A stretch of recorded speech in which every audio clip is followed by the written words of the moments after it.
बहुत सुंदर आचार्य भगवान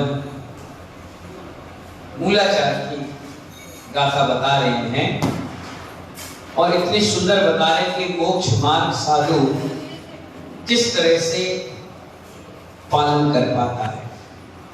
सत्येंद्र जी क्या कहा मैंने?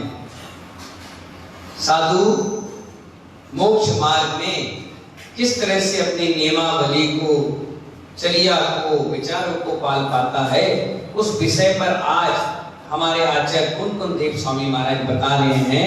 वो कह रहे भुंजई जाहा लाहम लही जई। क्या कहा? भुंजई, हाथ जोड़ो प्रवेश भाई, बोलो भुंजई जाहा लाहम लही जई नाण संजम निमित्तम झाण झाण निमित्तम अणेयासे मोक्ष मार्ग को। कितनी सुंदर बात। हालांकि आपकी समझ में नहीं आया होगा क्योंकि प्राकृत में मूलाचार की मूल गाथाएं हैं। इसमें आचार्य भगवान कहते हैं 4 प्रकार के साधु होते हैं। राकेश भाई उधर मत देखो, कितने प्रकार के साधु होते हैं बताओ? कौन कौन से हैं? बताओ महावीर प्रसाद जी पंडित जी। मूलाचार की सुंदर गाथा मैंने पढ़ी, उस गाथा में बताया गया प्रवेश भाई 4 प्रकार के साधु होते हैं। बताओ कौन कौन से? बताओ भाई, क्या नाम है? इंदु, टीपू, टीपू भाई बताओ। नहीं मालूम? बताओ भाई। अध्यक्ष जी तुम्हें तो मालूम होना चाहिए, समाज के अध्यक्ष हो, हैं? ऐसी टीका बना के कर दिया। पढ़ना लिखना चाहिए। 4 साल 5 साल, कितने साल रहे अध्यक्ष? 3 साल। 3 साल में कम से कम 3 ग्रंथ तो पढ़ना चाहिए। कितने चतुर्मास करा लिए? 2 3 4 प्रकार के साधु नहीं मालूम? सत्येंद्र जी हाथ जोड़ो, बोलो हे उपाध्याय श्री। पंडित जी आप भी जोड़िए, बोलो हे उपाध्याय श्री। 4 प्रकार के साधु बताइए कौन कौन से? ये तो मैंने कहा है, आपको कहना है। हाँ जोर से बोलो। हाँ अब बता रहे, ज्यादा समय मत खराब करो। बता रहे पहला मुनि, पहला याद करो, खड़े करो इसको, खड़े हो जाओ, हाथ जोड़ो, बोलो पहला मुनि। जोर से बोलो। हाँ माइक लगा इसको। हाँ भविष्य के अध्यक्ष ही दिख रहे हैं। हाँ बोलो पहला, चालू तो करो। हाँ हाँ अरे माइक चालू करो भैया। हाँ जोर से बोलो। पहला दूसरा ऋषि, तीसरा यति, यति यति, और चौथा अनगार। बहुत बड़े, ताली बजाओ बच्चे। भविष्य के अध्यक्ष बन गए।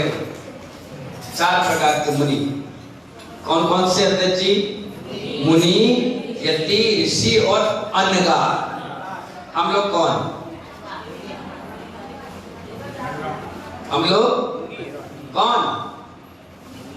बताओ। दीनानाथ बंधु हैं? मुनि। बताओ भाई, तुम बताओ पड़ोसी हैं? बताओ। पुरुषोत्तम जी माता पिता बनने वाले हो? बताओ क्या बना? बोलो भाई प्रवेश भाई, तुम्हारे कार्यकाल में तो कम से कम 4-5 चतुर्मास हुए होंगे। कितने मुनि आए? यति आए, मुनि आए, ऋषि आए, अनगार आए, आचार्य उपाध्याय साधु आए। कौन आए? यहाँ इतनी अच्छी गाथा बता रहे, बहुत अच्छा लगेगा आपको चर्चा करके। आपके ज्ञान के चक्षु खुलेंगे और इन सबके मिथ्या मान्यताएं खत्म होंगी। ये आचार्य कुंकुम कह रहे हैं, मैं नहीं कह रहा। इसलिए बताइए कितने प्रकार के मुनि? जोर से बोलिए। पहला, दूसरा, तीसरा, चौथा। हम कौन? तुम चारों बोल दो, कोई तो तुक्का लगेगा। महानुभाव 4 प्रकार के मुनि होते हैं। कितने प्रकार के? जोर से बोलो। हाँ 4 प्रकार के। पहले होते हैं मुनि, पहले कौन होते हैं? मुनि। दूसरे ऋषि, तीसरे यति और चौथे होते हैं। अब पहला मुनि कौन है? सब लिख देते हैं मुनि। क्या लिख देते हैं? और तुम्हारा छिपी टोला का बस चले तो तुम पीछे लिख दो महाराज। क्या लिख दो? जब कभी महाराष्ट्र जाओगे, जब कभी गुजरात जाओगे, जब कभी राजस्थान जाओगे, तो घर में जो भोजन बनाता है उसे क्या कहते हैं? हम कौन है? बोलो ना, फिर मुनि बोले। इसमें गाथा लिखिए, मैं गाथा के हिसाब से बात करूंगा। बताओ भाई। नहीं महानुभाव, हम अनगार हैं। हम कौन हैं? अब मुनि कैसे, फिर यति कैसे, ऋषि कैसे? हमारे यहाँ शास्त्रों में सभी चीजों का वर्णन लिख दिया गया। पहले से लेकर के 13वें गुरु स्थान तक सारे मुनि, यति, ऋषि, अनगार अलग अलग कैटेगरी में बांट दिया गया। जैसे आपके यहाँ है, जो ज्यादा पैसे वाला है वो अभिषेक कर लेता है, जो कम पैसे वाला है वो पीछे से करता है, जिसके पास पैसे ही नहीं है वो आते ही नहीं है। क्वालिटी बांटी कि नहीं बांटी? आपने बांटी कि नहीं बांटी? पैसे वाला है तो अभिषेक करेगा, और गरीब है तो बाद में करेगा, और नहीं करेगा तो और अच्छा। क्योंकि अब जैन दर्शन सिर्फ पैसे वालों का हो गया, गरीब तो मंदिर आना ही छोड़ गया। कहता जब पैसे वालों की पूछ परख है तो गरीबों को कौन पूछेगा, कौन बताएगा? जबकि जैन दर्शन ना पैसे वालों का है, ना गरीबों का है, ना किसी का है। जैन दर्शन उसका है जो माने सो उसका है। दर्शन समझने की चीज है। तो महानुभाव इतनी अच्छी गाथा यहाँ आचार्य भगवान बता रहे हैं कि जो मुनि होते हैं, जो मुनि होते हैं, जो ऋषि होते हैं, वो उनको कहते हैं जो ज्ञान में पर क्या करते रहते हैं? ज्ञान अर्जित करते रहते हैं। जैसे आप गए और वो बैठे थे और पढ़ रहे थे, आपने पूछा कोई बात, उन्हें आंसर वो तो नहीं दे दिया, फिर चुप हो गए। फिर आपने कोई बात पूछी तो आंसर दे दिया, फिर चुप हो गए। फिर कोई बात हुई, फिर आंसर दिया, सिर्फ गाय का दिया, जिनवाणी का, स्वाध्याय का, और अच्छी बातें आपको बता दी। तो आचार्य कहते हैं मुनि, ऋषि, यति और अनगार आज के समय में है। जितने भी 700-800 मुनि आपको दिख रहे हैं दिगंबर भेष में, ये कौन है? अनगार हैं। कौन है? अनगार हैं। ऋषि होते ही नहीं इस पंचम काल में, मिलेंगे नहीं आपको। मैं तो अपनी भी कह रहा हूं, मुझसे भी बात करने जाओगे तो अगर 2 शब्द ज्ञान के दूंगा तो 100 शब्द तुम्हारी व्यवहारिकता के दूंगा। पूरे हिंदुस्तान में चले जाओ, विश्व में तो साधु मिलेंगे नहीं, पूरे हिंदुस्तान में चले जाओ। ऋषि उनको कहते हैं जो ज्ञान में पारंगत हो, बिल्कुल परफेक्ट हो, जैसे आचार्य समंतभद्र स्वामी महाराज, जिनका तोड़ कोई नहीं कर सकता। आचार्य कुंद देव स्वामी महाराज, जिनने पूरा जीवन ज्ञान के लिए लगा दिया। आचार्य पूज्यपाद स्वामी महाराज, जिन्होंने पूरा जीवन किसके लिए लगा दिया? ज्ञान के लिए। इसीलिए आज उनके ग्रंथ मंदिरों में शोभामान है, लोग अर्घ चढ़ाते हैं, आरती करते हैं और सुद पंचमी पे उस ग्रंथों की पूजा करते हैं। उन्होंने इतना सुंदर अपने जीवन का चित्रण किया। और अभिक्षण ज्ञान उपयोग रहे। क्या रहे? अभिक्षण, यानी एक क्षण भी उनका व्यर्थ नहीं गया, ज्ञान उपयोग में रहा। इसलिए ऋषि ज्ञान ही ज्ञान उनमें भरा।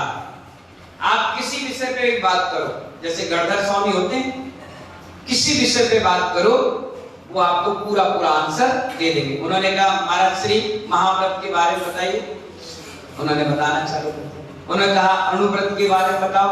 अच्छा महाराज श्री किलो प्रणति ग्रंथ में सूर्य और चंद्रमा का वर्णन दिया, उसके बारे में बताओ। महाराज श्री अच्छा सूर्य घूमता है कि नहीं घूमता ये बताओ। किसी विषय पे आपने पूछा, जो जिन आगम है उस विषय पर वो हर चीज आपको बताएंगे, गुस्सा नहीं करेंगे, चिल्लाएंगे नहीं, हित मित्र प्रिय वचन के साथ, बहुत सुंदर क्वालिटी के साथ, एक एक शब्द मां जिनवाणी की माला की मोती की तरह पिरो के आपके हाथ में सौंपेंगे। ज्ञान ही ज्ञान जिनके अंदर है उन्हें क्या कहते हैं पंडित जी? हाथ को जोड़ लो, ऋषि कहते हैं। क्या कहते हैं? ऋषि। और आचार्य वर्ग कहते हैं यति उनको कहते हैं जो सतत ध्यान में मग्न रहते हैं। कभी भी आप उनके पास जाओ, वो कैसे मिलेंगे सत्येंद्र भाई? ऐसा ध्यान नहीं कि दरवाजा खुलने का समय है। सुन लो बड़े ध्यान से, कटु सत्य कहता हूं, लगता है आपको बुरा कि महाराज जी ऐसा क्यों कह रहे हैं, क्यों नहीं कह रहा, मैं सत्य बात बताता हूं। दरवाजा खुलने का समय हुआ और जैसे लड़के ने दरवाजा खोला और महाराज ने देखा कि दरवाजा खुल गया, पब्लिक आएगी, वो यूं बैठ गया और धीरे से आंख खोल के देखे चले गए क्या? अब बैठ गए मस्त। बंद क्यों होता है? दरवाजा बंद क्यों होता? नहीं, बंद की बात उदाहरण बता रहा हूं। जैसे धर्मशाला बंद है, रात के तो बंद करके जाओगे, खोल के तो जाओगे, बंद है। हमें आवाज आ जाए कि भैया दरवाजा खुल गया, और हम क्या करें? और धीरे सब चले जाएं, फिर अपना बैठ जाए, और जैसे फिर कोई आ जाए फिर बैठ जाए। तो ये तो अपनी आत्मा से छल और माया चाहिए। ऐसे मुनियों की बात नहीं कर रहा, लेकिन तुमको ऐसे ही पसंद आते, मैं करूं क्या? अगर उपाध्याय भैसन सागर या विश्राम सागर या विशुद्ध सागर या विमर सागर या किसी सागर ऐसे मिल जाए तो सहज रूप में मिल जाए, तो तुम क्या सोचते हो? ये तो ऐसे ही है। क्या सोचते हो? क्योंकि आज का पंचम काल पैकिंग का जमाना है। क्या का जमाना है? तुम थकते कहां पे हो? उसी ज्वेलरी में थकते हो जिसकी दुकान पर 100 बल्ब लगे हो, चमकदार हो, अच्छी सी माल पालिश करके आइटम बेचता हो, अंगूठी इतनी हो, लेकिन इतना बड़ा डब्बा और खाने पीने का सामान, बच्चों के लिए बिस्किट, आइसक्रीम, लस्सी, दूध, चाय और बहन जी एक गिफ्ट। आप क्या करते हो? 10,000 की चीज 12 में लेके आते हो और कहते हो ये दुकानदार बहुत अच्छा है। और जो बेचारा सहज रूप से घर पे आकर तुम्हें माल बेचता है, होम डिलीवरी करता है, उसे 10 मिनट इंतजार कराते हो। अभी दे रहे हैं, अगले महीने ले लेना, बता देंगे, पसंद नहीं आया पूरा खोल के दिखाओ। कहने का मतलब है जिसकी पैकिंग अच्छी है और माल थर्ड क्लास है, वो आपकी नजर में अच्छा है प्रवेश भाई। और जिसका माल सॉलिड है, आप देखिए नीचे बेचारा एक व्यक्ति बैठा है, जाना ज्यादा दूर मत जाना, सिर्फ 25 कदम चलना। 25 कदम में एक व्यक्ति घर से बनाकर सामग्री लाकर बेच रहा होगा। ये जितनी भी महिलाएं हैं ये वहां देखती भी नहीं होंगी, लेकिन वही बच्चा जो इनकी गोद में है वो मॉल में जाएगा, मॉल में जाएगा और 100 रुपए की 4 चिप्स का पैकेट खरीद कर ले आएगा और मां कहेगी अंकल चिप्स खाना है मेरा। ज्यादा दूर की बात नहीं बता रहा हूं, सिर्फ 25 कदम जाओ, सिर्फ 25 कदम यहां से बाहर जाओ। वो गरीब आदमी शुद्ध बना रहा होगा, उसके पास जाकर 40 रुपए का नमकीन 4 बार तुम पूछोगे कुछ कम करो, कुछ कम करो, 30 में लगा दो, 35 में लगा दो। वो गरीब आदमी 30 की खरीदी लाकर 35 में कैसे दे दे? वो 38 तक आएगा, 36 तक आएगा, लेकिन अपने जब छोटे छोटे बच्चों को देखेगा रोता बिलखता, वो ये सोचेगा चलो रेट के रोट दे दो, 5 रुपए कमाऊंगा, कोई बात नहीं, दे दो। और 5 रुपए में आप उसको खुश होकर ले जाओगे। लेकिन जब मॉल में जाओगे उसमें लिखा है 99 तो 100 देकर आओ। क्वालिटी की बात कर रहे हैं। यदि कौन? यदि कौन? तो ध्यान में रहते, ध्यान में रहते हैं। गज कुमार मुनि, सुकौशल मुनि, सुकमाल मुनि और कौन से इतने सारे मुनि जिनका कांच में चित्रण बना बनाकर आप लगाते हो। ऐसे मुनि जिनका ध्यान इतना जबरदस्त, अभी मैं किसी को कहूं ध्यान करो, अगर उसको हल्का सा भी मच्छर काटने लग जाए यूं हिलेगा। और उनका ध्यान इतना जबरदस्त था कि बैठे रहे, आकर के महानुभाव सिगड़ी जलाकर व्यक्ति चला गया। महावीर प्रसाद जी पंडित जी क्या करके चला गया? सिगड़ी जलाकर चला गया और शरीर जलता गया, जलता गया, जलता गया और शरीर से उफ नहीं निकली। तभी तो उनको केवल ज्ञान हो गया, तुम्हें लेवल ज्ञान नहीं हो पा। चिड़ी, उड़ने वाला बाज मुनिराज को देख रहा है कि वो बैठे हुए हैं पहाड़ पर, गर्मी का समय है, नीचे से तपन ऊपर से तपन, और बैठे देवेंद्र भाई बढ़िया आराम से बैठे और भगवान परमात्मा का स्मरण चल रहा है, ध्यान चल रहा है। यति थे यति, ध्यान चल रहा था। आया बाज और सिर पर बैठ गया। कहां बैठ गया? सिर पर बैठ गया और आंख को नोच कर निकाल कर ले गया। और मुनिराज खून बहता रहा। दूसरा बाज आया, दूसरी आंख नोच कर ले गया।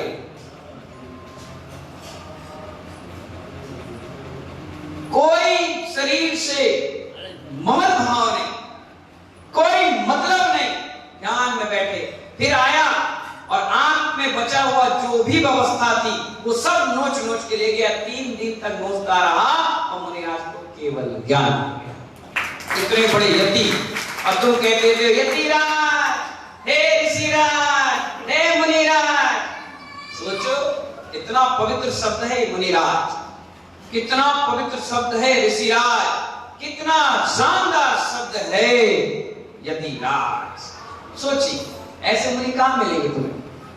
किताबों में है, इसमें 1% कोई निकल जाए इस रास्ते पर तो बहुत बड़ी बात। मैं तो हमेशा यही भगवान से भावना भाता हूं कि हे भगवान, जब मेरे गुरुदेव आचार्य विराट सागर जी मुनिराज जब मुझे संस्कार कर रहे थे, जो मेरे भाव उस समय थे वो भाव मेरे अंत समय तक बने रहे। जो भाव बने थे वही बने रहेंगे ना महानुभाव, तो इस पंचम काल में हम तर जाएंगे। नहीं तो संसार में तो महानुभाव कोयले की कोठरी है, जितना भी बचाओगे पैर तो काले होंगे। देवेंद्र भाई क्या होंगे? काले होंगे। तुम हाथ को बचाओगे तो पीठ होगी, पीठ को बचाओगे तो सिर होगा, सिर को बचाओगे तो पेट होगा, पेट को बचाओगे तो पैर होगा, पैर को छोड़ो तो तलवा तो होगा ही होगा। निकलनी कोठरी में पंचम काल है। कितना आप कोशिश कर लो, कितना आप कुछ भी कर लो, सिर्फ और सिर्फ इस पंचम काल में अपनी पुण्य की गठरी भरते रहो, विकल्पों की गठरी छोड़ते रहो। कोशिश करो कि हमें निर्विकल्प अवस्थाओं को प्राप्त करें। आचार्य भगवान कितनी अच्छी बात बता रहे हैं कि ऋषि वो होते हैं जो ज्ञान में ही जिंदगी पूरी निकाल देते हैं। उनके पास और कोई टॉपिक ही नहीं होता। आप कुछ भी पूछो संसार की भाषा वो नहीं बताएंगे। अगर पूछो और बोलो या माइक पे लग गया प्रवचन भी देंगे तो सिर्फ ज्ञान ध्यान, टोटल ज्ञान ज्ञान ज्ञान, इसके अलावा कोई चर्चा नहीं। वो कौन कहलाते हैं? ऋषि। और जो ध्यान में रहते हैं यति, जो हमेशा ही ध्यान में मतलब 6वें गुण स्थान से वो आगे बढ़ने का प्रयास करते हैं। क्या करते हैं? ये तो 6वें गुण स्थान तक हो गए ज्ञान ज्ञान।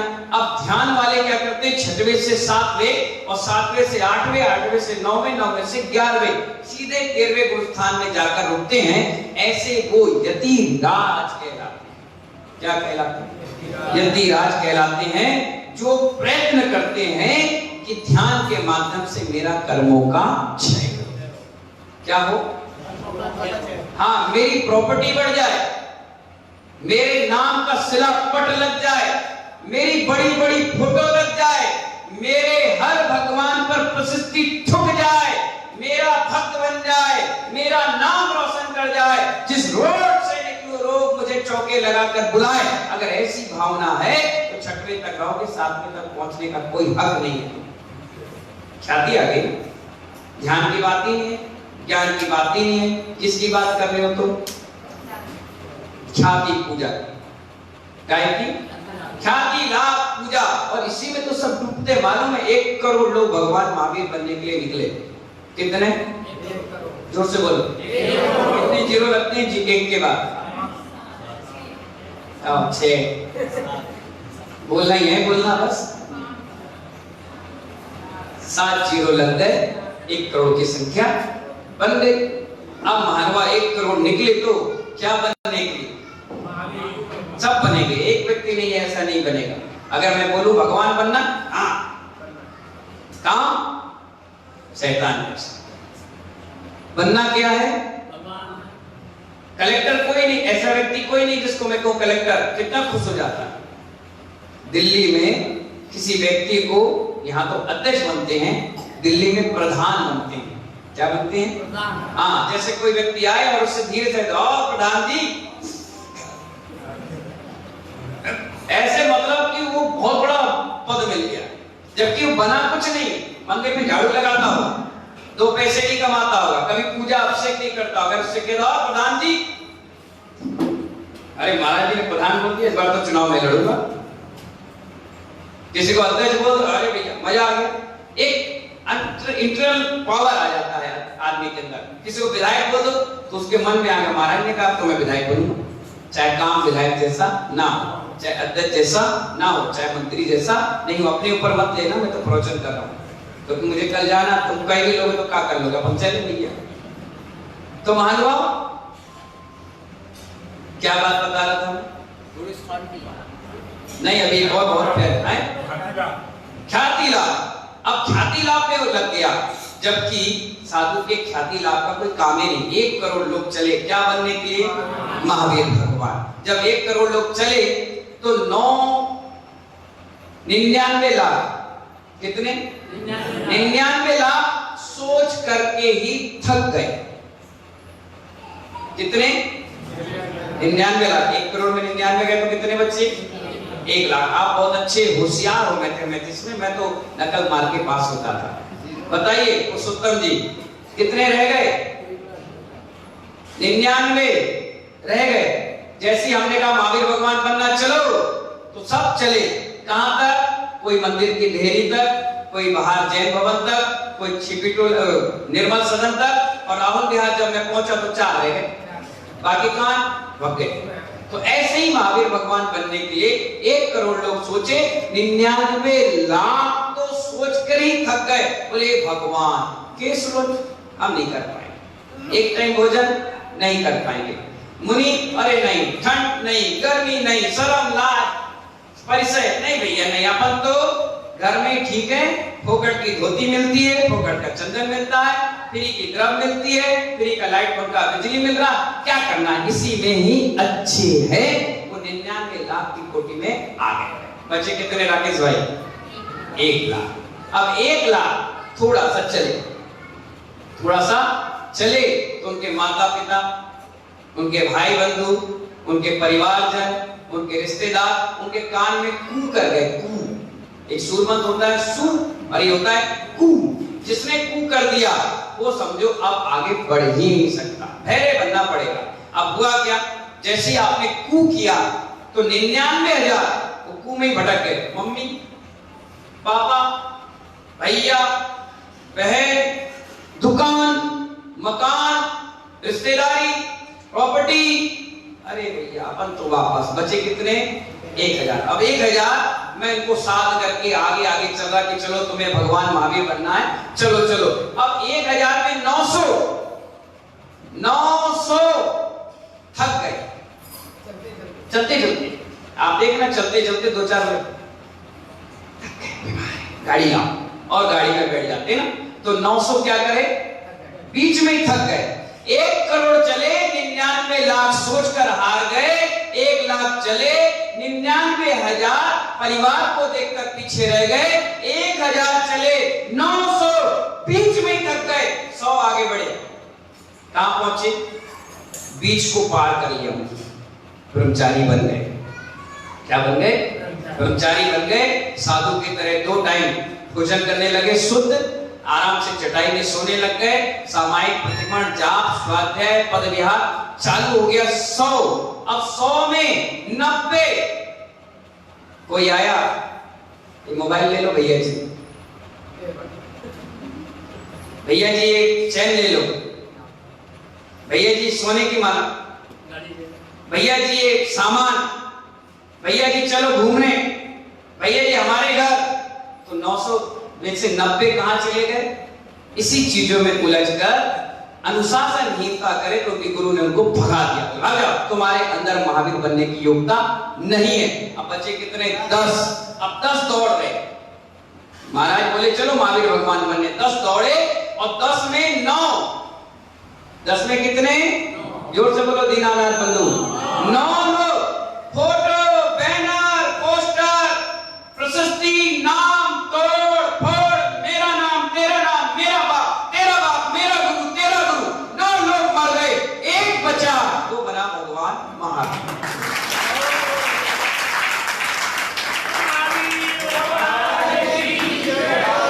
निकले कितने थे? संजीव बाबू तुम एक में ही आए। 99 लाख 99,999 निकल चुके तब तुम आए। महानुभाव क्या सोच कर निकले थे? कभी कभी कोई इंटरव्यू लेने जाए तो 2 मिनट साधुओं का इंटरव्यू लेना चाहिए। उनसे पूछना चाहिए महाराज श्री, जिस दिन आपने सिरफल चढ़ाया था ब्रह्मचर्य व्रत के लिए, जिस दिन आपने सिरफल चढ़ाया था साधु बनने के लिए, जो विचार आज 40, 35, 36, 24, 25 साल में बन रहे हैं, क्या ये विचार आपके थे?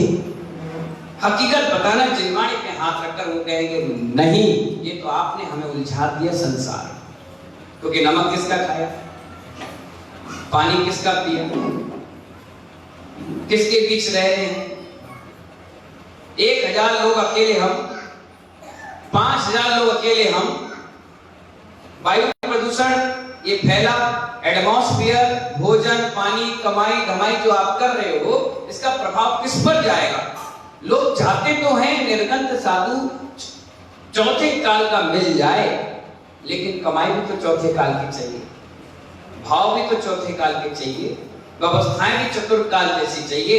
व्यवस्थाएं चतुर्काल जैसी नहीं है, इसलिए पंचम काल में भी महानुभाव साधु चतुर्काल का नहीं मिलता। संजय भाई ये बहुत अच्छा है कि आपको साधु मिल रहे हैं, और आने वाले समय में इनके एक, इनका है नहीं, उनके 2, उनके 1, उनका लड़की, उनके व्यवस्था नहीं, तो आने वाले समय में साधु भी नहीं मिले।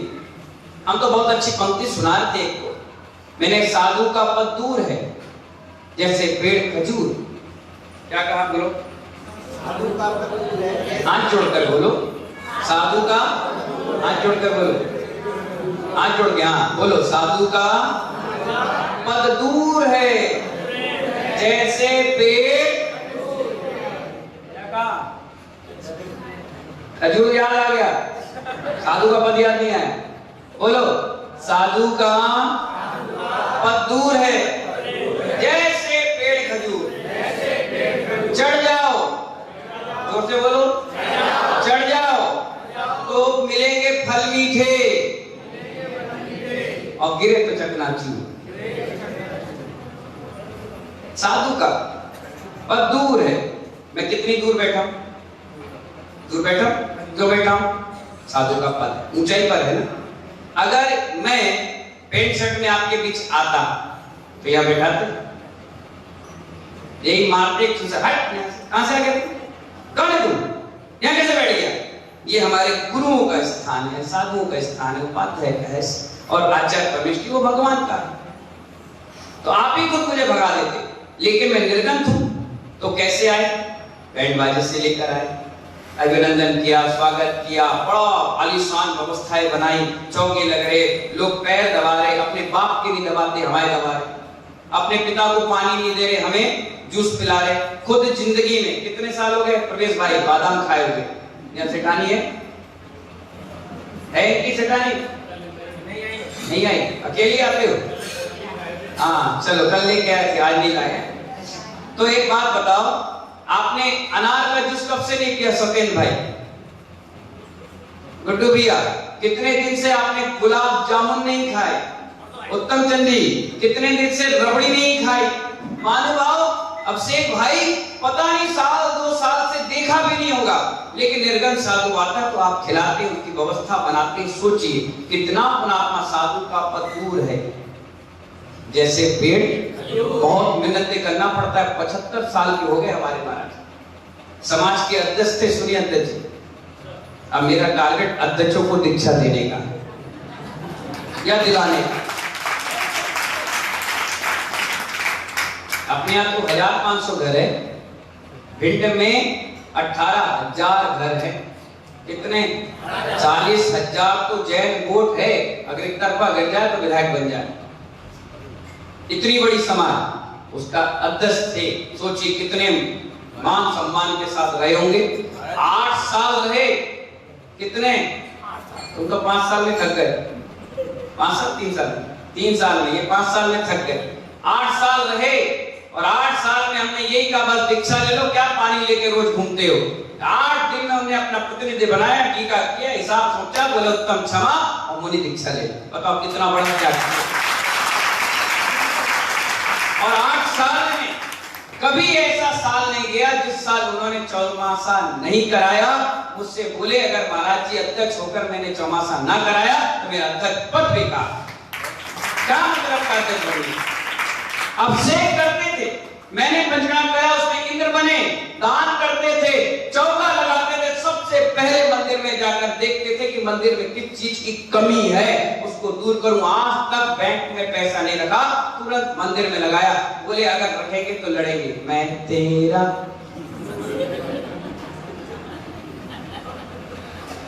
चुनाव क्यों होते आपके छिपीटोला में?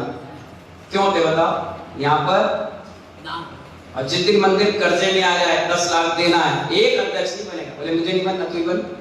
यार की चौकीदारी तेरी, अपन को नहीं करना। सुबह उठते ही फोन आएंगे, अध्यक्ष पैसे दो, अध्यक्ष पैसे दो, अध्यक्ष पैसे दो। अरे हो गया अध्यक्ष गिरी भैया, छोड़ो अपन को फिर। और जिस मंदिर में मनी भाई होगा उधर सब भाई बनने पहुंच जाएंगे। जिस मंदिर में साधु होगा वहां कोई अध्यक्ष नहीं बनेगा। जिसमें ये माल पानी होगा उसका सब अध्यक्ष बनना चालू कर देते हैं। जिस साधु के साथ माल पानी वाले होंगे उसके साथ सारी समाज लग जाएगी। और जो बेचारा यति ऋषि मुनि अनगार बनकर बैठा है उसके लिए तो पानी देने वाला नहीं मिलेगा कि चौका नहीं। ये पूरी कंडीशन आज की समाज की बन चुकी है। जिसके 60 ढोल है, डमरू है, पैसे वाले हैं, पावर वाले हैं, वहां पूरी संख्या में लोग पहुंच जाएंगे। और जो बेचारे अकेले बैठे उनके पास पूछने वाला कोई नहीं आएगा, देखने वाला नहीं आएगा, क्योंकि पैकेट का जमाना है। जिसका पैकेट सॉलिड है उसका माल बिल्कुल थर्ड क्लास होगा। आप देखना आजकल लोग वीडियो दिखाते हैं, छोटे छोटे पैकेट में सामान रखा, उसमें कीड़े पड़ जाते हैं। और जो खुले में आराम से बेच रहा है, बिल्कुल प्योर चीज बेच रहा है, उसे कोई पूछने वाला नहीं मिलता। तो महानुभाव, इसमें अपन बात कर रहे थे ऋषि की, यति की, अनगार की और मुनि की। आचार्य कहते जो 6वें गुण स्थान से आगे बढ़ रहा है वो ऋषि कहलाता है कर्म क्षय के लिए। मुनि उनको कहते हैं जो अवधि, क्या कहा मैंने? अवधि मन पर ज्ञान होता है, उन्हें शास्त्रों की भाषा में मुनिराज कहते हैं। क्या कहते हैं? मुनिराज कहते हैं। और जितने भी आत्म कल्याण के लिए लगे हुए हैं 1 करोड़ की लाइन में, किसकी? 1 करोड़ की लाइन में लगे हैं, वो सब लोग अनगार कहलाते हैं। क्या कहलाते हैं? अनगार का मतलब समझ गया ना? उनको आत्म कल्याण करना है और उसके साथ साथ जो जो आते चले जाएं वो जुड़ते चले जाएं और अपना भी और उनका भी दोनों का कल्याण होता चला जाए। ऋषि कौन, यति कौन, मुनि कौन और अनगार कौन? अब आप बिल्कुल समझ गए होंगे कि अनगार कौन, ऋषि कौन, यति कौन और मुनि कौन। इसलिए तो आचार्य भगवान आप सभी को समझाते और बताते रहते हैं कि जिनागम का अध्ययन करिए। बता तो दिया, आज कल्याण में लगे भाई साहब, शॉर्ट में बता दिए। कहीं खो गए थे क्या अध्यक्ष बनने की राह पे? अवधि ज्ञान और मन परे ज्ञान जिनको हो गया है, जिनका गुरुस्थान बहुत ऊंचाई तक बढ़ गया है, वो क्या कहलाते हैं? मुनि। और अनगार मैंने पहले बताया, अपनी पहले बता दी कि हम सब लोग क्या हैं? अनगार। और एक मुनिराज ने तो ये कह दिया छद्मस्त हो, तो क्या हो? छद्मस्त। हर क्षण अपने प्राश्चित लेकर के छेदों उपासना प्रार्थना विधि कंटिन्यू उनकी चल रही है। अपन पढ़ते ना एक दिया, बेन दिया, तेल दिया, चौन दिया, पंच दिया, पुड़िका, औका, तेका, भौका, गतिका, तस्का, छेदन, स्थापना, तस मिच्छा में दुगड़म, ये सब इसमें पढ़ते हैं ना, तो इसमें सब चीज आपकी निकल के आ जाएगी। जब कभी पढ़ोगे तो हर चीज आपको समझाई जाएगी। नियम और यम की बात चल रही। किसकी बात चल रही? जैसे कोई व्यक्ति किसी चीज को आजीवन ले, क्या ले ले? वो यम। और कुछ समय के लिए ले। एक बात बताओ, इतने सारे लोग बैठे छिपटोला में, कितने लोग हैं जो उपवास नहीं कर पाते? ईमानदारी से हाथ उठाना, कभी नहीं कर पाते। अच्छे थोड़ा, मेरे को मार थोड़ी ला रहा, ना कोई बदनामी कर रहा, ना कैमरा तुम्हारे पास आ रहा है कि कोई पकड़ लेगा। हमारे उत्तम जी, भैया का नाम क्या है? हर्ष भाई। और कौन नहीं कर पाता है? और तो छोटा सा बच्चा हाथ उठाए, कितना ईमानदार है, कह रहा हम भी नहीं कर पाते। ईमानदारी देखो, सोच सब बच्चे की अच्छी है ना, आप लोग शर्मा रहे हैं। अगर किसी व्यक्ति का ये रहता है कि मैं उपवास नहीं कर पाता हूं, उसके लिए बहुत सरल विधि मैं आपको बताता हूं। आपका उपवास भी सार्थक और आपकी सारी व्यवस्था बन जाएगी। खा पी कर भी आप उपवास कर सकते हो। तुम्हारे मतलब की तो बहुत बढ़िया, आपके मतलब की है तो बहुत बढ़िया है, नहीं तो बेकार है। मान लो हमारे आचार्य कहते हैं जितना आपने किया है उतना आपको मिलेगा, कोई उसमें खींचने वाला नहीं है। मेरे भाग का मेरा, इनके भाग का इनका। आप देखिए महाराज, अगर आपने उपवास का मन बनाया और उपवास नहीं कर पा रहे, आपको दिक्कतें हैं, गर्मी है, बारिश बहुत है, मच्छर बहुत काटते हैं, अरे भाई हम रह नहीं पाएंगे, ऐसी है वैसी, दुनिया भर की तो 50 विकल्प अपने जीवन में है। अब आपको उपवास करना है, फल लेना है, तो आप कुछ नहीं करिए, आप नियमावली बना लीजिए। यम था, उपवास का मतलब यम हो गया कि हम अब कल तक नहीं लेंगे। अब नियमावली बना लो। क्या बना लो? अब देखो, जैसे आप सुबह कितने बजे उठते हैं? सुबह 4 बजे। 4 बजे उठते ही खा लेते हैं क्या? कितने बजे लेते हो? इन्हीं से पूछ लो। 8 बजे के बाद लेते हैं, ठीक है ना? बहुत अच्छी बात है। अब आप जैसे उठो वैसे ही भगवान से विनती करो, घर पे बैठे बैठे, हे भगवान 8 बजे तक मेरे चारों प्रकार के आहार पानी का त्याग। क्या कहा प्रमोद जी? कितने टाइम तक का? 8 बजे तक। कितने बजे उठे आप? कितने घंटे का पुण्य मिला? 4 घंटे का। 4 घंटा मिला। हमारे शास्त्र में उल्लेख है, जो व्यक्ति शाम के रात्रि भोजन नहीं करता है, यानी शाम के 6 बजे उसने त्याग कर दिया, कितने बजे तक के लिए? सुबह 6 बजे तक उसको आधा उपवास का फल मिलता है।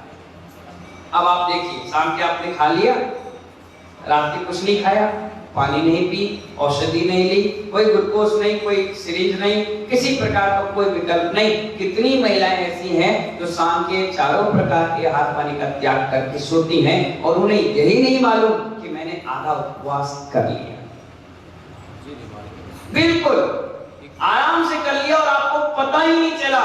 ये उसी आधे उपवास का फल है कि तुम मंदिर आते ही घर जाती हो तो पूरे दिन भर तुम्हारी बहू तुम्हारी बात मानती है, पति तुम्हारी सेवा करता है, बच्चे अनुशासन में रहते हैं और तुम्हें इतना पवित्र स्थल मिल गया कि 4 कदम में तुम्हें भगवान का दर्शन मिल रहा है। ये उसी उपवास का फल है। साधु मिल रहे, आहार मिल रहा है, चौका मिल रहा है, दान के भाव मिल रहे, ये उसी उपवास का, त्याग का, तपस्या का फल है जो तुमने शाम के छोड़ दिया। सुबह 4 बजे उठे और 8 बजे तक छोड़ दिया। 8 बजे आए, फिर भगवान का नमस्कार किया कि हे भगवान मेरे 4 बजे से 8 बजे तक का चारों प्रकार के आहार का त्याग था, अब मैं ग्रहण कर रहा हूँ। क्या खाओगे? चाय पियोगे, नाश्ता करोगे, अच्छा भरपेट कर लिया। अब कितने बजे भोजन करोगे? 12 बजे के बाद। अब जैसे आपने 8:30 बजे तक मुंह खुला कर लिया, अब फिर आप 12:30 बजे तक छोड़ दो। कितने घंटे हो गए? 3.5 घंटे। सुबह के 4 और दोपहर के 3.5, कितने घंटे हो गए? जोर से बोलो। 7:30। 12 बजे खा लिया, 1 बजे तक हिल डुल कर, महिला होती ना, उनसे कह दो एक आसन करना है तो 2 घंटे एक आसन में बैठे रहेंगे, धीरे धीरे खाएंगे, फिर खाएंगे। बच्चे कह रहे अम्मा क्या करे, बोली जगह बना रहे, एक टाइम खाएंगे ना। अरे एक टाइम खाएंगे तो ऐसा मत खाओ कि बाहर ही आ जाए, या सीधे लेट जाओ या बीमार पड़ जाओ। अब महानुभाव 7.5 घंटे आपके हो गए, 1 बजे आपने कर लिया भोजन, अब कितने बजे करोगे? 5 बजे। 5 बजे 1 से 5 के बीच में कितने घंटे हुए? 4, तो कितने हो गए? 11:30। 5 बजे खाने के बाद आपने सुबह तक के लिए फिर छोड़ दिया, सोचिए आपका कितना बड़ा उपवास का फल आपको मिला। और आप कहते हो कि हम उपवास नहीं कर पाते हैं। नहीं महानुभाव, उपाध्याय व्यसन सागर को देखो, पांड्या जी, उपाध्याय व्यसन सागर को देखो, 16 साल खाते ही रहा, भोजन पानी, और तुम तो फिर भी बधा भोजन करते हो। हमने तो जगदलपुर में एक होटल नहीं छोड़ी जिस पर नहीं खाया। जो लॉन्चिंग होती थी वो नहीं हम करते थे। लॉन्चिंग मतलब दुकान खोला और हम बैठे मिलते थे, लाओ नाश्ता, लाओ कोल्ड ड्रिंक, लाओ गोलगप्पे, लाओ भल्ले, लाओ छोले पूड़ी, लाओ ये, और अगर नहीं भी खा रहा हूं तो जेब में कुछ सामग्री रहती थी, मैं मुंह में डालते रहता था। हलवाई थे ना, बिना टेस्टिंग के। तुम कितनी चाय पीते हो? 2 या 100? जितनी चाय बनाते थे, मीठा कम है, शक्कर डालो, मीठा ज्यादा हो गया दूध डालो, पत्ती ज्यादा हो गई फिर से उबालो, पानी ज्यादा हो गया दूध डालो। 100 चाय टेस्टिंग कर दे, तो हाथ से बता रहा हूं, वैसे ना जाने कितनी पीते थे। अब आप सोचो, ऐसा व्यक्ति जो दिन भर रात के भी लोटा रखते थे, और टोस्ट और बिस्किट ब्रेड रखते हुए भूख लगे तो हम खा ले। और ऐसा व्यक्ति 16 साल में पहली बार जैन संत को देखा और एक झटके में छोड़कर मुनि बन गया। मैंने छल कपट नहीं किया, मैं पेट का बिल्कुल साफ, नीट एंड क्लीन हूं। मैं बिल्कुल सहज भाव में रहता हूं, जैसे घर में सहज परिणाम रहते थे ऐसा रहता था। हमेशा प्योर धर्म किया, मिलावट का काम मैंने किए नहीं। जो करना सो करना, नहीं करना सो नहीं करना। 16 साल खूब खाया पिया सब, ब्रह्मचारी भी बिना। कल दीक्षा 24 मई की, और 23 तारीख को शाम के 6 बजे तक मैं खाता पीता रहा। 4 ब्रह्मचारियों ने हमसे कहा ये क्या कर रहे हो, 1 महीने पहले से 1 टाइम खाना चाहिए, प्रैक्टिस करो। क्या बोले?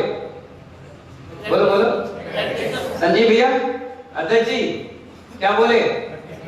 बोलो बताओ। प्रैक्टिस करो। मैं उस समय जब शास्त्र नहीं पढ़ता था, मैंने कहा जैन दर्शन प्रैक्टिस का धर्म नहीं है। आदिनाथ भगवान ने प्रैक्टिस करी, बताओ। नहीं तो मैं बता की होगी यार, मैं केसूज कर रहा हूं, मेरी एक वीडियो बना लो। भगवान महावीर ने कहा कि एक बार मैं नग्न रहकर देख लूं, पार्श्वनाथ भगवान ने सोचा एक बार मैं बैठकर देख लूं। ये आप सोचते हो कि पंचम काल की पैदाइश हो, वो नहीं सोचते थे। उनका तो ब्रज सब महाराज शैलन था, क्षत्रिय थे, इन्हें दीक्षा ली और निकल पड़े। उन्हें मालूम था कि मेरा माल प्योर है, अंदर बाहर एक है, इसलिए निकल पड़े। तुम्हारे हर माल में कहीं का छेद है, इसलिए आप सोचते हो करें कि नहीं करें, होगा कि नहीं होगा। तो किंतु परंतु छोटे छोटे शब्द, इस सब्जेक्ट को अपने मेमोरी में आपने डाल रखा है देवेंद्र भाई, इसलिए दीक्षा नहीं ले पा रहे। होगा कि नहीं होगा, कैसा होगा, कौन पूछेगा, कौन क्या करेगा, अरे यार ऐसे कैसे वो चले गए, अरे यार ये खराब। अपने भाग पर अपने पुण्य पर तो विश्वास रखो, रोटी चल कर आएगी, एक दिन नहीं आएगी, दूसरे दिन जरूर आएगी, दूसरे दिन नहीं तीसरे दिन आएगी। एक बार भाग तो आजमाओ, एक बार कोशिश करो, एक बार करो। मुझे सिर्फ एक बार डर लगा जब मैं बरासों के मंदिर पे भगवान को उठा, मेरे हाथ कांप रहे थे, मेरे मुंह से मंत्र निकल रहा था, मैंने उपवास किए थे, 3 दिन की साधना की थी। मैंने कहा भगवान कोई गलती ना हो। और जिस दिन वो भगवान अच्छे से विराजमान हो गए, उसके बाद 63 मंदिर बनवा दिए, मुझे आज तक कभी डर नहीं लगा। अरे क्या बताएं तुम्हें, केस लॉन्च किया मैंने अपने जन्म दिवस पर, करबुआ क्षेत्र पर, जब केशरोच इतना सा हुआ, इतना सा इतने एरिया में, मैं केशरोच करवा रहा हूं। अब आप सोचिए उल्टी गंगा कैसे बह गई। महाराज ने मेरा केशरोच किया, एक नाव को बुला लिया, उसको बैठा लिया। पहली बार था, बहुत सॉफ्ट हूं मैं, बहुत सॉफ्ट। कोई पकड़े हाथ में तो ऐसा लगता है कि है ही कुछ हड्डी, इतना सॉफ्ट हूं। जैसे ही केशरोच स्टार्ट हुआ, महाराज ने एक नौवा को बुला लिया, बोले झेल नहीं पाएगा, बहुत कोमल है, कभी जिंदगी में पैर तो इसने जमीन में रखे नहीं, इतना बड़ा परिवार था, इकलौता लड़का था, हाथों हाथ लेकर चलते थे, तो अब शायद ये झेल नहीं पाएगा। तुम जैसी थोड़ा केशरोच हो जाए, जिद है केशरोच करने की, फिर तुम इसको बना देना, कौन यहाँ देख रहा है। वो आगे बैठ गया। मैंने कहा कौन हो? बोले नौवा हूं। मैंने कहा क्या है? बोले तुम्हारे बनाने में लगा से चला आया हूं, क्या चला गया। वो हम ब्रह्मचारी थे और महाराज ने इतने केशरोच किए, सत्येन भाई इतने, और महाराज बेहोश हो गए, मैं बैठा रह गया।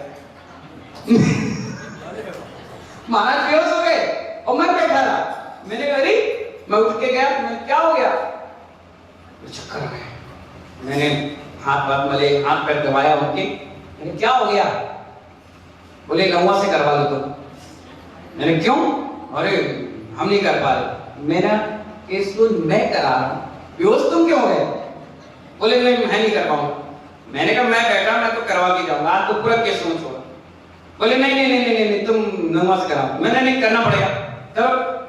तो फिर महाराज बोले अब जिद कर रहा है तो आधा घंटा मुझे लेटने दो, मैं ठीक हो जाऊं फिर करूं। मैंने ठीक है, मैं बैठा। वो सोचे भाग जाएगा, मैं भगे नहीं, मैं तो बैठे थे। आंख खोले, मैं बैठा, मैं बोलो तो बोले ठीक है। मैंने राग लगाई, बोले हिलना नहीं। मतलब बिल्कुल नहीं हिलूंगा, पूरा केशरोच होगा उसके बाद हिलूंगा। मैंने दोनों हाथ में राग लगाई, ना ना ना ना ना ना, पूरा केशरोच कर लिया। और केशरोच का मेरे हर 5 मिनट के बाद चेहरा देखिए कैसा लगा। मतलब बढ़िया। तो तकलीफ? मतलब बिल्कुल नहीं। हल्की सी? मतलब बिल्कुल नहीं, आप तो करते जाओ, मैं तो भगवान महावीर का वंशज हूं, कोई दिक्कत नहीं, करो। पूरा केशरोच हो गया। केशरोच के बाद मैंने कहा आप जाओ, मैं करूंगा खुद। अब पूरी दाढ़ी इतनी बड़ी थी, मैंने खींचा, मेरे मुंह से सब निकाल के बाहर, और जब नहा धोकर बिल्कुल फ्री होकर गया तो महाराज ने अपने गले से मुझे लगा लिया। बोले तुमने जीवन की सबसे बड़ी साधना जीत ली, इसलिए अब तुम दीक्षा लेने जाओ। 12 अगस्त को केशरोच किया, 17 को मेरी दीक्षा फाइनल, 4 महीने के बाद दीक्षा बैठ गए, फ्री हो गए।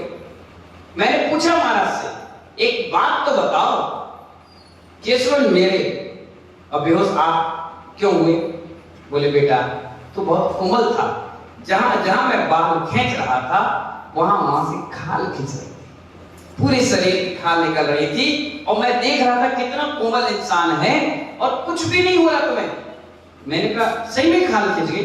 बोले हाँ, अगर मैं तुझे पहले बता देता तो तू केशरोच कर नहीं पाता, इसलिए मैं चुपचाप बोला कि बैठे रह, मैं कर दे रहा हूं। और उस दिन का दिन है, आज 24 साल हो गए, कभी जीवन में तकलीफ नहीं आई। क्यों पांड्या जी? क्योंकि हमारे हृदय में तो किंतु और परंतु है। करना है मतलब करना है, और नहीं करना है तो नहीं करना है। बैठे चुपचाप, हो तो ठीक और नहीं है तो ठीक। संतोष है ना, जहां संतोष है वही साधुपना है। जिद नहीं है कि ऐसा ही करना पड़ेगा, नहीं करोगे तो मैं चला, ऐसा करोगे तो होगा, अरे नहीं ऐसा नहीं, मेरा नाम है, मेरे ये कोई है ही नहीं अंदर से ख्याति। हो जाए तो ठीक, तुम्हारा भाग, और नहीं हो जाए तो कोई बात नहीं। हमें कोई परवाह किसी की नहीं है, उठे और चले चले। हमें क्या करना? अगर एक हमारी जिससे कोई काम हो भी जाएगा तो क्या भगवान बनने में वो काम यूज होगा क्या?